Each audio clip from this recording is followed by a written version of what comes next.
अस्सलाम वालेकुम नाजरीन, बातचीत के साथ आपका मेज़बान मुजीबुर रहमान साहिल। और आज हम जिस मसले पर बात करना चाहते हैं वो है हमारी तालीम का मसला।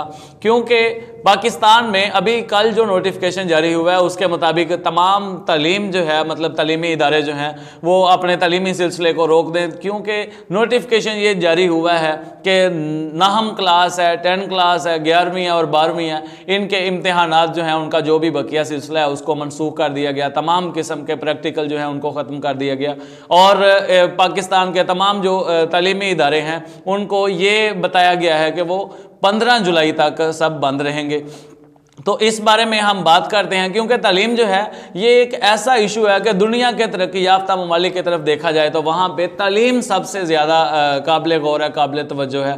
और जो तालीम याफ्ता अहबाब हैं वही अपने मुल्क की तरक्की में और कामयाबी में आगे बढ़ाने में मददगार होते हैं। लेकिन यहाँ पे तालीम का कोई पुरसाने हाल नहीं है। तो आज हमारे साथ गुफ्तगू में बातचीत में शरीक होने के लिए प्राइवेट स्कूल्स एसोसिएशन के मेंबर हैं जनाब मोहम्मद सुहेल चौधरी साहिब, और मैं उनको खुशामदीद कहता हूँ। उसके साथ ही गुफ्तगू में शरीक होंगे रहनुमा PTI शाहिद नवीद साहिब, मैं उनको भी खुशामदीद कहता हूँ। और बातचीत का सिलसिला जो है वो यहाँ से शुरू करते हैं। सबसे पहले हम देखते हैं कि जो नोटिफिकेशन आया है इसका जो तलबा हैं उस पर किस तरह के असरात मुरतब होंगे और हमारी तालीम जो है उसका सिलसिला जो है वो कैसे चलेगा। जो स्टूडेंट्स अभी तक मतलब जिन्होंने पढ़ाई छोड़ी हुई है पिछले कुछ माह से और उसके बाद आगे उनको 1.5-2 माह जो है वो मज़ीद लॉकडाउन की वजह से तालीम जो है उसका सिलसिला रोकना पड़ेगा, तो उनकी तालीम कैसे चलेगी। तो बात का आगाज़ करते हैं। जनाब सुहेल चौधरी साहिब, आप बताएं कि ये जो नोटिफिकेशन है इसका तलबा पर किस तरह का मतलब असर होगा, किस तरह के असरात मुरतब होंगे।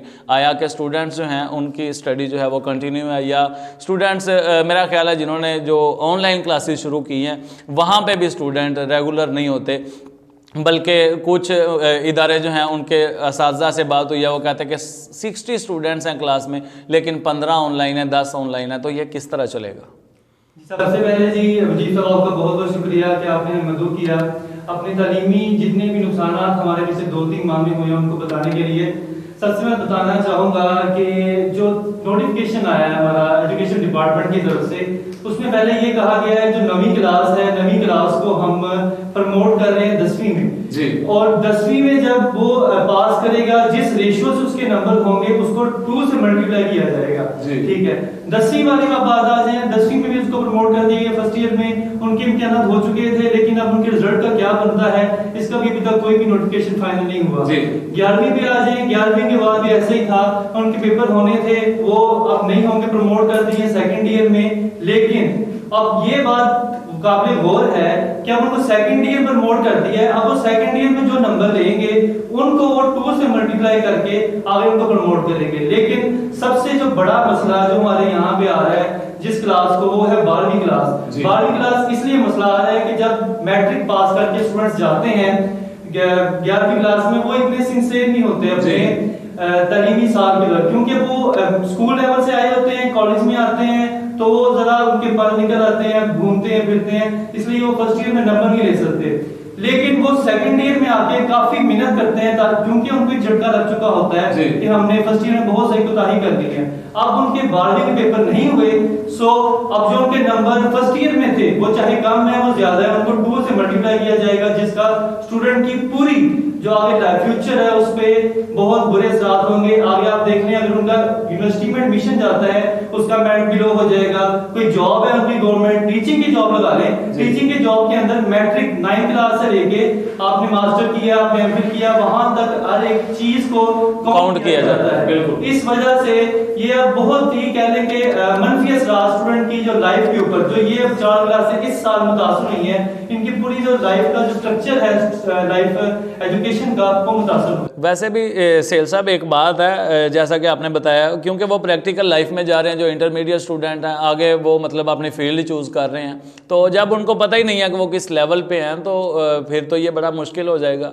तो बात करते हैं हम शाहिद साहब हैं हमारे पास, शाहिद नवीद साहब हमारे साथ हैं PTI रहनुमा, वो इस बारे में अपना क्या मौक़िफ़ देते हैं। ये इतनी जल्दी क्या थी मतलब इस तरह की पॉलिसी बनाने में? जी बिस्मिल्लाहिर्रहमानिर्रहीम, थैंक यू वज़ीर साहब, आपने मदद किया हम लोगों को। सर पहली बात तो ये जो कोरोना की वबा पूरे पाकिस्तान में नहीं है, पूरे ऑल वर्ल्ड में, बिल्कुल पूरी दुनिया में ये फैली हुई है और इसके जितने भी मंफी असरात हर मुल्क में, हर पूरी आवाम, जितनी भी पाकिस्तान की आवाम है, ये घरों में बैठी हुई है, ये उनके लिए सेफ्टी है जी, ये उनके लिए सेफ्टी है। और इस वबा को काबू पाने के लिए हर एक इकदाम जो भी हमारी गवर्नमेंट ने, पीटीआई ने, इमरान खान प्राइम मिनिस्टर ने वजीरों की मुशावरत से जी, लागू किए हैं वहाँ पर, वो उनकी भलाई के लिए है। ठीक है, जी, कोरोना वायरस एक ऐसी बीमारी है कि इसका अभी तक कोई इलाज, कोई वैक्सीन तैयार नहीं हुई। अच्छा, इंशाल्लाह ताला इस पर भी काबू पा लिया जाएगा। जी शाहिर नबी साहब, आपने बताया कि कोरोना जो है इसका इलाज तो अभी तक मतलब नहीं निकाला जा सका, इसके बारे में ये बीमारी है और इसका फैलाव जो है बहुत ज़्यादा, ये एक हद तक ठीक है बात। यहाँ पे जो बात है असल में सवाल ये है कि इमरान खान साहब ने अभी ऐलान किया है कि ये जो पूरे मुल्क में लॉकडाउन जो है उसको बतदरीज खोल दिया जाएगा, वो पहले ऐलान किया था और अब ये आगे परसों यानी 2 दिन बाद ये सारा लॉकडाउन जो है वो ओपन हो जाएगा। तो ये सिर्फ तालीमी इदारे जो हैं ये इसकी जद में क्यों हैं? कोरोना वायरस जो है ये सिर्फ तालीमी इदारों में फैलता है, मंडियाँ खुली हुई हैं, बाज़ार खुले हुए हैं, लोग जो हैं अपने हिसाब से दुकानदारी करते हैं और जो टाइम टेबल रखा गया है ये, हालांकि बाज़ार में तो इसकी कोई भी हिफाजती इंतजामात नहीं है, लोग जाते हैं, तालीमी इदारों में तो लागू किया जा सकता था ना, तो फिर ये क्यों नहीं किया? जी जी बिल्कुल आपकी बात सही है। बात ये है कि हमारे पाकिस्तान में जो मजदूर तबका है ना जी, उसको भी मद्देनजर रखना था हमारी गवर्नमेंट ने। ठीक है, मजदूर तबका सफेद कुछ लोग जो हैं वो घरों में बैठे हुए हैं, भूखे मार रहे थे, ये सभी चीज़ों को मद्देनजर रख के अभी इंशाल्लाह ताला ये कल डिसीजन लिया है कारोबार सरगर्मियाँ बहाल करने का। अभी बहुत जल्द इंशाल्लाह ताला ये तलीमी इदारे भी, इन पर भी बात चल रही है हमारे वज़ीरों की, पीटीआई के भी, वो भी इंशाल्लाह ताला 1-2 दिन में ये हमें ज़राए से मालूम हो रहा है कि जी शाहिद साहब, बिल्कुल आपकी बात एक हद तक ठीक है, लेकिन यहाँ पे असल मसला जो है वो आपने अगर नोटिफिकेशन देखा है तो उसमें जो 8 क्लास से 9 क्लास में आए हैं उनको किस बेस पे प्रमोट करेंगे और जो 9 से 10 में आए यानी नाम क्लास में उनकी सप्ली है तो वो किस तरह से प्रमोशन लेंगे? और इंटरमीडिएट जो है उस बारे में भी ऐसा ही है, यानी फर्स्ट ईयर और सेकंड ईयर जो है, क्योंकि इंटरमीडिएट को मैट्रिक पे बेस नहीं कर सकते और मैट्रिक को मिडिल पे बेस नहीं कर सकते, तो ये इसका तो बड़ा मामला ख़राब हो जाएगा इस तरह से। ये तो बड़ा मतलब फैसला बहुत जल्दी हो गया, मेरा ख्याल है इस बारे में सोचा जा सकता था। आपका क्या ख्याल है शाहिद साहब? नहीं, बात दरअसल ये है कि हम दुनिया को पीछे छोड़ के तो नहीं चल सकते जी जी। पूरी दुनिया इस टाइम स्टिल पड़ी हुई है, अलग से लेकर ये तक हर चीज़ जो है ना वो बंद है।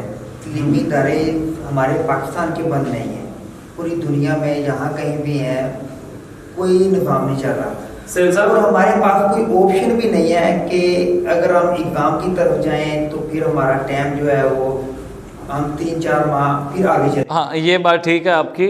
सेल साहब आप बताएं, इस तरह से मतलब कुछ ऐसा नहीं लग रहा कि जैसे हम तकरीबन को 300-400 साल पीछे चले गए हों, तब ये एग्ज़ाम सिस्टम नहीं होता था लेकिन मेरिट तो तब भी था? जी बिल्कुल। अच्छा मुजीब साहब, इसमें एक ये था कि 9 क्लास के साथ एक और सिनेरियो बन सकता था, वो ये था कि जैसे 2006 और 8 में इन्होंने कंबाइंड पेपर लिए थे 9th 10th के, बिल्कुल 9th 10th first year second year, 9th को प्रमोट बेशक कर देते 10th क्लास के अंदर, लेकिन अब 10th के साथ ही कंबाइंड पेपर ले लेते ताकि ना ही 9th वालों का हर्ज होता ना ही 10th वालों का हर्ज होता जी। लेकिन अब इन्होंने शू के यहाँ पे 9th को प्रमोट ही कर दिया है, बिल्कुल ही खत्म कर दिया है। अब 10th क्लास में जिस बच्चे की या सैपली या आपके नंबर कम आते हैं उसको 2 से मल्टीप्लाई किया जाता है, उसको तो फ्यूचर में दाव पे लग गया।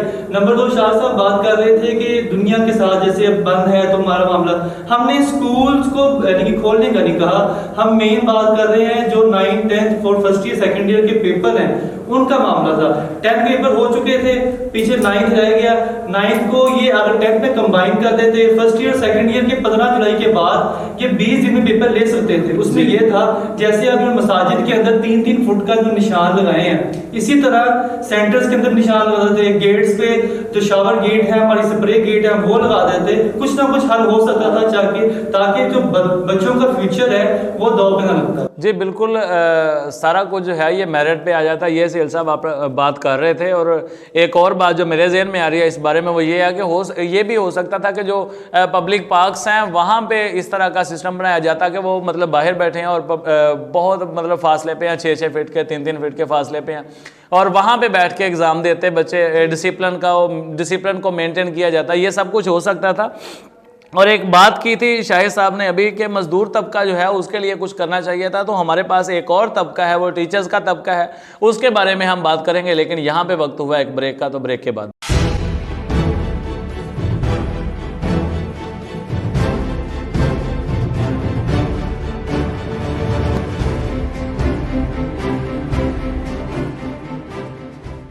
Welcome back after the break. बातचीत में हमारी गुफ्तगू चल रही थी तालीम के बारे में और हमारे बच्चों के तालीमी मुस्तकबिल के बारे में, या फिर कह लें कि हमारे मुल्क के मुस्तकबिल के बारे में। तो इसमें एक बात शामिल की थी शाहिद साहब आपने कि यहाँ पे मज़दूर तबका जो है उसको तवज्जो में लाते हुए मुल्क का लॉकडाउन जो है उसको या तो कम किया गया या फिर उसको खोल दिया गया। तो लेकिन एक तबका जो है उस पर अभी तक तवज्जो नहीं दी गई कि ये है प्राइवेट टीचर्स का तबका। जो प्राइवेट इंस्टीट्यूशंस हैं उनका जो प्राइवेट टीचर है उनको सैलरी जो है उसको ऑफ कर दिया गया, उनको बगैर सैलरी के, यानी सैलरी नहीं मिल रही। तो प्राइवेट टीचर्स जो हैं, प्राइवेट लेक्चरर जो हैं मुख्तलिफ कॉलेजेस के, उनका क्या मुस्तकबिल है और उनके बारे में गवर्नमेंट जो है उन्होंने क्यों नहीं कोई पॉलिसी बनाई अभी तक। या फिर यूं समझ लें आपके प्राइवेट टीचर्स जो हैं, जो जितने भी एफिलिएटेड इंस्टीट्यूशंस हैं, उन सब का दारोमदार जो है वो इसी चीज़ पे है, और गवर्नमेंट के पास उन सब का रिकॉर्ड है, हत्ता कि सोशल सिक्योरिटी के पास उनके पैसे जो हैं वो भी जमा होते हैं। लेकिन प्राइवेट टीचर का क्या मुस्तकबिल है? प्राइवेट टीचर इस वक्त इंतहाई मुश्किलात का शिकार है। तो इस बारे में बात करना चाहूँगा। सबसे पहले तो हम सेल साहब से बात करते हैं कि सेल साहब प्राइवेट टीचर जो है उसकी मुश्किलात क्या है आज? जी बिल्कुल मजीद साहब, आपने बहुत संजीदा मसला जो सा है वो सामने लेके आए हैं। अब जो मजदूर तबका है, जो दिहाड़ीदार है, वो कोई ना कोई काम कर रहा है, कोई सब्जी की दुकान पे लगा ली, किसी ने कोई फ्रूट की रेहड़ी लगा ली है। लेकिन जो सफेद पोश टीचर तबका है, प्राइवेट टीचर, जो महाना तकरीबन कह लें 9 से 10 हज़ार जो स्कूल से लेते हैं, कुछ ट्यूशन पढ़ाते थे, फिर वो लेके आते थे, अपने घर का खर्चा चलाते थे। अब देखिए ना उनकी ट्यूशन है ना उनका स्कूल है, वो किधर जाए? अब वो ना किसी के आगे हाथ मिला सकते हैं क्योंकि एक टीचर का मुकाम होता है, ना इनको कोई देखने वाला है। वो सफेद पोश तक है, चुप करके अपने काम से काम करता है। अब इन मामला को देखते हुए लॉकडाउन जिस तरह बढ़ता जा रहा है, स्कूल को 15 जुलाई तक बंद कर दिया गया है, तो वो टीचर का मुस्तकबिल क्या है? ना उनको ट्यूशन पढ़ा सकते हैं वो घर में, ना वो अकेडमी खोल सकते हैं, ना वो स्कूल जा सकते हैं, वो क्या करेंगे? इस बारे में मैं चाहूंगा कि आप शाहिद साहब से पूछिए। सेल साहब, इसके बारे में कोई भी पॉलिसी नहीं है, कोई फंडिंग नहीं है? अभी तक कोई भी नहीं है। देख लें आप लोग, टीचर है, एक्सपायर पोस्ट है, वो अप्लाई करता है। मेरे सामने 2-3 मेरे दोस्त उन्होंने अप्लाई किया, उनके नाम पे सिर्फ एक मोटरसाइकिल थी। जब उन्होंने अप्लाई किया हुआ साथ प्रोग्राम में, उनको मैसेज आ गया जी आपके नाम पे एक बाइक है, आप इस प्रोग्राम के अहल नहीं है। मतलब अच्छा, टीचर्स के लिए स्पेशल कोटा कोई नहीं है, वो जनरल कोटा में उन्होंने अप्लाई किया और उसका कुछ नहीं बना। तो शाहिद साहब, ये क्या मामला है? मतलब टीचर्स के बारे में क्यों नहीं सोचा गया हुकूमत की तरफ से? ये तो सबसे अहम तबका है गवर्नमेंट को, मतलब किसी भी रियासत को चलाने के लिए सबसे अहम तबका जो है वो टीचर है, जिन्होंने आने वाली नस्ल को तैयार करना है। तो उनके बारे में क्यों नहीं सोचा गया? जी, सबसे पहले तो बात जो मैंने पहले की थी मजदूर की, पाकिस्तान में मजदूर तबका, सफेद पोश लोग जो हैं उनकी रेशो ज़्यादा है। आप और हम लोग जो जैसे भी हैं गुजारा कर लेंगे, लेकिन जो मजदूर है वो बेचारा आटे जैसे आटा चक्की में पीसता है, ऐसे पीस रहा था इस टाइम में। तो हमारी पहली पॉलिसी जो थी वो गरीब आवाम के लिए, जो ये हमारे वज़ीर-ए-आज़म ने 12,000 रुपये की पॉलिसी निकाली। सबसे पहले हमारी पॉलिसी ये थी, हमने इसको फोकस करना था मजदूर को। हम इंशाल्लाह अल्लाह करे ये वबा जल्दी से जल्दी ख़त्म हो जाए, तो और इसके बाद हमारा नेक्स्ट स्टेप जो है वो इंशाल्लाह ताला ये यहाँ पे पाकिस्तान में कमोबेश कोई 50 लाख होंगे, 50 लाख के करीब प्राइवेट टीचर्स हैं। तो उनके बारे में पॉलिसी ना बनाना, तो ये तो बहुत बड़ी आप समझ लें कि गलती है। मुस्तकबिल उनका क्या है? टीचर्स जो हैं वो तो मतलब तालीम छोड़ देंगे। 50 लाख जो टीचर है वो सिर्फ टीचर नहीं है, उनके 50 लाख घराने हैं, वो भी देखिए आप, वो घर सारे के सारे खाली पड़े हैं। वो किस तरह, ना वो किसी से मांग सकते हैं, ना किसी के हाथ मिला सकते हैं। इसके बारे में पॉलिसी होनी चाहिए थी। जी, ठीक है, आगे बात करते हैं इस बारे में। मतलब हमारे पास एक और चीज़ है जो बड़ी अहम है, वो ये है कि प्राइवेट कॉलेजेस जो हैं, जो कि एफिलिएटेड कॉलेजेस हैं, उनका एक और मसला, बहुत बड़ा मसला है, वो ये है कि जो उनके बकाया जात हैं, मतलब स्टूडेंट से उन्होंने पैसे लेने होते हैं, और मेरा ख्याल है सेल साहब उनका तरीकाकार ये होता है, कोई 50% जो है या 60% उन्होंने ले लिए होते हैं, और कोई 45 या 30% जो है वो उनके पेएबल होते हैं और वो रखते हैं उसको रोल नंबर स्लिप पे। तो अब ये उनका क्या बनेगा? मतलब अब तो मेरा ख्याल है कि ये जो इनकम है उनकी, या जो भी मतलब उनके बकाया जाता है, वो तो उनको नहीं मिलेंगे। जी बिल्कुल ऐसे ही है। अब देख लें कुछ स्कूल या कॉलेजेस ऐसे हैं, उन्होंने रोल नंबर स्लिप्स के ऊपर 90% 80% भी ड्यूज रखे होते हैं। वो रेफरेंस के बुनियाद पे होते हैं, यार हम आपको जब स्लिप लेके दे देंगे आपको, तो फिर अब वो देखिए जब पेपर ही नहीं हुए वो ड्यूज नहीं आएंगे तो स्कूल मालिकान जो से वो अपने जो खसारे में जाएंगे। जब वो खसारे में है तो फिर टीचर्स को क्या मिलेगा? फिर बात सिर्फ वही आ गई कि हमारा निचला तबका ही नहीं। सेठ साहब एक और चीज़ है, मतलब ये जो 80% प्राइवेट इंस्टीट्यूशंस को फीस लेने की इजाज़त दी गई है, उसके बारे में क्या है? प्राइवेट इदारे जो हैं वो फीस नहीं लेते? ये नहीं, उसमें है वो भी खास तबका है वजीर साहब, वो देखें जिसकी नोटिफिकेशन आपने जिस गार्जियन पढ़ा होगा, उसमें लिखा था जो स्कूल 5000 फीस या 5000 से ज्यादा फीस ले रहे हैं उनको 20% की राहत दी गई थी। लेकिन हालांकि वो जो बच्चे 5000 फीस देके स्कूल में पढ़ रहे हैं वो 20% छुड़वा क्या करेंगे? ये होना चाहिए था जो नीचे तबके के बच्चे हैं जिनको 1000 1200 2000 या मैक्सिमम 3000 फीस थी, उनके लिए 20% जो सा राइट होनी चाहिए थी, लेकिन ये उनके लिए नहीं हुई। लेकिन ये खास तबका जो ऊपर वाला तबका है जो सारी की सारी फीस दे सकता है, जिनको लॉकडाउन का नुकसान नहीं हुआ उनको दे दिया। मतलब ये ज्यादा जो है एलीट क्लास को इसमें मतलब दिया गया है रिलीफ जो है, और जो आम तबका है, मतलब मामूली स्कूल हैं जिनकी फीस 5000 से कम है, वो इससे कोई रियायत नहीं हासिल कर सकते। ये छोटा सा एक स्केच बताता हूँ जी। स्कूल उसका पता चला था कि उनके जो रेवेन्यू हर माह का वो 3 लाख है तकरीबन उनका, ठीक है। अब उनको इकट्ठा हुआ है 36000, उन्होंने उसमें रेंट भी देना है, टीचर सैलरी मांग रहे हैं, अगर वो नहीं देंगे तो उनका भी जुर्म है, क्योंकि वो टीचर उनके पास एम्प्लॉय हैं। बिल्कुल क्या करें? वो पिछले 2 माह ऐसे था, अब अगले 2-2.5 माह फिर ऐसे है, तो वो स्कूल मालिकान भी कहाँ जाएंगे जो नीचे तबके वाले हैं। जी शाहिद साहब आपका इस बारे में क्या मतलब मौक़िफ़ है कि ये जो स्कूल मालिकान है अगर वो फीस कलेक्ट करते हैं, अगर उनके पास तो 5000 से कम फीस वाले बच्चे हैं तो फिर तो उनको कोई फीस नहीं मिलेगी, तो वो उसको कैसे चलाएंगे? ये हम सब पाकिस्तानियों को मिलकर, चाहे वो अमीर है चाहे वो गरीब है, सरमायादार है, फैक्ट्री मालिक है, मिल ओनर है, हम सबको मिलकर इस मुश्किल टाइम में पाकिस्तान में एक दूसरे की हेल्प करनी चाहिए।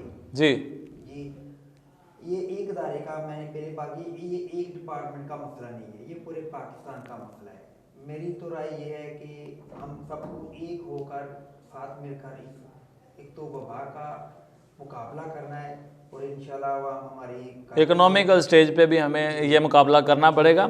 एक और चीज़ है जो बड़ी अहम है, यहाँ पे गुफ्तगू करने में शामिल करते हैं बातचीत में, वो ये है कि हमारे यहाँ पे पॉलिसी मेकिंग का भी बड़ा फुकदान है, बड़ा गैप है। शायद कई दफ़ा ऐसे होता है, मतलब लॉकडाउन जो है वो लगा दिया गया, लेकिन खान साहब जो हैं वो तकरीर कर रहे हैं और कह रहे हैं कि मैं लॉकडाउन नहीं करना चाह रहा मुल्क में, यानी उनको पता ही नहीं है पिछले 3 दिन से सिंध में लॉकडाउन है, 1 दिन से पंजाब में है। इसी तरह अब ये हुआ है, ये भी बड़ी गैर संजीदा सूरत हाल है, क्योंकि एक फ़ैसला जो है उसका वो आ गया है, लेकिन अब एक और मतलब उस बारे में वो कहते हैं कि ये जो नोटिफिकेशन आया है इसके बारे में मज़ीद डिस्कस जो है वो हम 11 मई को करेंगे। तो ये ज़्यादा जल्दी नहीं कर देते नोटिफिकेशन जारी करने में? मतलब ये सोच विचार जो है बाद में करते हैं, अमेंडमेंट बाद में करते हैं, नोटिफिकेशन पहले कर देते हैं। शाहिद साहब आप बताएं। नहीं, ये बेसिकली बात ये है कि जो भी खान साहब डिसीजन लेते हैं वो मुशावरत से लेते हैं, ये खान साहब की अपनी एक मुशावरत नहीं है, टोटल खान साहब तो मुशावरत से लेते हैं, लेकिन वज़रा जो हैं वो फैसले मुशावरत के बगैर कर लेते हैं। खान साहब को बहुत बाद में पता चलता है ये हो गया मुल्क में, कई चीज़ें तो टीवी से उनको पता चलती हैं। नहीं, ये तो मीडिया वाले जो है ना, हमारे खान साहब के बातें हैं, मीडिया वालों का काम यही है, जो भी काम देखें मीडिया वाले, मतलब आप तो ये कह ही नहीं सकते कि मीडिया वालों का काम ये है, ये बात जो है आपका कोई वजीर बैठा है टीवी पे वो बता रहा है, या आप मतलब खान साहब बैठे हुए हैं वो बता रहे हैं कि मुझे तो कल टीवी से पता चला कि ये हो गया, किसी चीज़ के बारे में वो कह रहे हैं, मतलब वो तकरीर कर रहे हैं। ये मीडिया वाले जो हैं, खान साहब को भी इसके साथ मतलब इतला रखनी चाहिए कि उनके वजीर क्या कर रहे हैं। यानी अगर उनका उनके साथ ताल्लुक नहीं है, कोई लिंक नहीं बन रहा, तो इसका मतलब है हुकूमत तो हर शख्स जो है वो अपने अपने तौर पर जहाँ पे उसके इख्तियारात हैं वो चला रहा है। फिर नहीं, मुशावरत के बाद फाइनल डिसीजन जो है वो खान साहब ने बताने होते हैं, प्राइम मिनिस्टर ऑफ पाकिस्तान ने। तो ये जो है वो कुछ भी कह दें तो इसका मतलब ये नहीं है कि वो फाइनल हो गया है। मुशावरत के बाद फाइनल जो है अनाउंसमेंट जो है वो खान साहब ने, प्राइम मिनिस्टर इमरान खान साहब ने करनी होती है और वही करते हैं।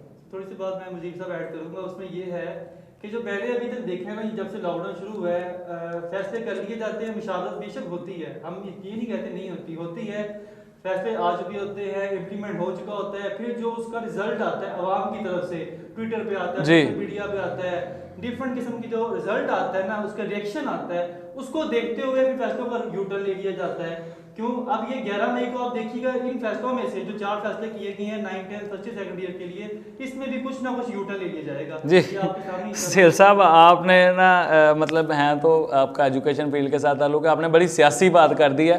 खैर बात को आगे बढ़ाते हैं। तो एक और जो आखिरी नुक्ता है इस बारे में, उसके बारे में बात करते हैं। पहली बात हमने मुकम्मल कर लिया, प्राइवेट कॉलेजेस जो हैं उनका कुछ नहीं बनने वाला, उनके बकाया जात जो हैं, अगर स्टूडेंट्स को इसी तरह प्रमोट कर दिया गया तो उनके बकाया जात जो हैं उनका अल्लाह हाफिज़ है। आगे हम बात करते हैं आखिरी कि ये जो सेल साहब फीस जमा करवाई जाती है बोर्ड ऑफ इंटरमीडिएट में, ये मतलब एग्ज़ाम के लिए, तो उसके बारे में क्या मतलब आपका ख्याल है? ये अगर अभी इनको प्रमोट कर दिया गया तो वो फीस किस मद में जाएगी, वो किधर जाएगी? क्योंकि ये फीस जो है इससे उन्होंने एग्ज़ाम लेना होता है, मार्किंग करनी होती है, इससे उन पे इन्विजिलेशन होती है, ये सब कुछ होता है। तो अब वो तो एक्सपेंसेस नहीं होंगे, इसका मतलब है वो पैसे किधर जाएंगे फिर? जी बिल्कुल, ये बहुत अच्छा पॉइंट आपने नोट लेके आए हैं। इसमें अब ये देखें कि अगर फॉर एग्जांपल कुछ 4 लाख या 5 लाख स्टूडेंट है पंजाब में, पूरे पाकिस्तान में आप कह लें 15 लाख स्टूडेंट है, अभी गालबन कह लेंगे या मिलियन या बिलियन में फीस होगी, वो खर्च होती है, बिल्कुल होती है। जब पेपर्स होते हैं, मार्किंग में आ जाते हैं, हमारे पेपर प्रिंटिंग होती है, ड्यूटी लगती है, जाते हैं, अब तो ये सब कुछ नहीं होगा ना, बिल्कुल नहीं होगा अभी। लेकिन इसका सवाल यहाँ पे ये है, वो रकम कहाँ जाएगी? अगर वो यहाँ पे स्पेंड नहीं हो रही, उसको फंड में जमा करवाया जाए कोरोना में, ताकि हम उसका कोई और आगे सदुपयोग किया जा या सके। मतलब या स्कूल से, गवर्नमेंट स्कूल के बगैर शावल लगाए जाए क्लोरीन मिला पानी के, ताकि जब 15 जुलाई के बाद बच्चे आए उनको भी जरासीम ना लगे। कि शाहिद साहब ये जो पैसे हैं मतलब ये अरबों रुपया है, मतलब करोड़ों से ऊपर की बात है ये। तो ये पैसे जो हैं अगर इनको मतलब यहाँ पे इस्तेमाल किया जाता है, ये जो प्राइवेट इंस्टीट्यूशंस हैं उनके लिए इस्तेमाल किया जाता है, ये बड़ा बेहतर हो जाता। क्योंकि अगर इन्होंने एग्ज़ाम जो है उनको मतलब ख़त्म कर दिया, कैंसिल कर दिया, इम्तिहान जो हैं वो नहीं होंगे, बच्चों को प्रमोट कर देंगे, इसका मतलब है कि वो पैसे जो हैं वो किस मद में जाएंगे? तो गवर्नमेंट को चाहिए ना कि वो मतलब ये जो बोर्ड्स हैं उनके चेयरमैन से रब्ता करे और उनसे जो उनकी कलेक्शन है उसको लेके उसकी कोई तालीमी पॉलिसी बनाए, ताकि आने वाले वक्त में ये बेहतर किया जाए। क्या ख्याल है आपका? जी बिल्कुल सर, मैं एक बात पे एग्री हूँ आपके बात पे। जी जैसे आप बोल रहे हैं ये बिल्कुल तरीन पे खर्च होना चाहिए, इससे हमारे पाकिस्तान की जो है तलीमी इदारे जो हैं वो तरक्की पजीर होंगे, तो बेहतरी होगी पाकिस्तान की। जी बिल्कुल। नाजरीन, हमारी बातचीत चल रही थी तालीमी मसाइल पर, और आज मतलब जो कोरोना के हवाले से सूरत हाल है उस बारे में हमारी डिस्कशन चल रही थी। मज़ीद बहुत कुछ कहने सुनने को है, लेकिन यहाँ पे हमारे प्रोग्राम का वक्त जो है वो अपने इख्तिताम को पहुँच रहा है। इंशाअल्लाह इसी इशू को नेक्स्ट कभी हम लेके आएंगे और आपके साथ डिस्कस करेंगे। अल्लाह निगहबान।